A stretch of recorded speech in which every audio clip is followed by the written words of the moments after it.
That I did, Mary Kate. Now, growing up, I wasn't a big fan of books that had to do with science or mathematics or something like this. But when it comes to a book about sports, I'm always ready to read it, especially when it takes place on the baseball diamond. Tim Haggerty is a broadcaster for the El Paso Chihuahuas, the AAA affiliate with the San Diego Padres. Over the past several years, he's found over 1,000 crazy stories from minor league baseball. A few of them star the Midland Angels and the Midland Cubs, the team now known as the Midland Rockhounds. One story noted took place in 1987 when the Midland Angels visited El Paso. And the national anthem singer did not show up.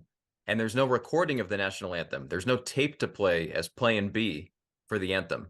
So the Midland players volunteered to move out in front of the dugout, stand up, and sing the national anthem in unison. And the fans in El Paso absolutely loved it. These AA ball players singing the anthem.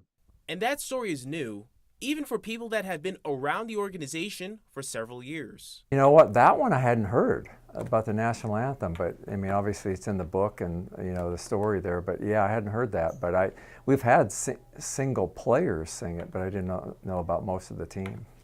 Baseball is no stranger to animals coming to the park. Back in 1972, the then Midland Cubs had to postpone because of an infestation of bugs.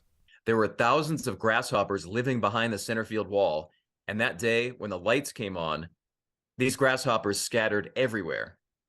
It looked cloudy because the grasshoppers just populated the air. Infielders at the time said that they turned around and couldn't see outfielders because there were so many grasshoppers in between. Fans say that grasshoppers were getting under their clothes. And one of the players said that you could actually hear, when they tried to pitch, you could actually hear the baseball striking the grasshoppers, the locusts. And shortly after that, they decided that maybe baseball wasn't going to be played that day. And the problem went far beyond the baseball diamond.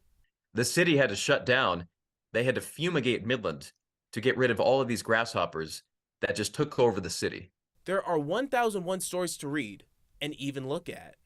It has 1,001 stories. It has a lot of illustrations. So now I'm just enjoying that process of hearing from people.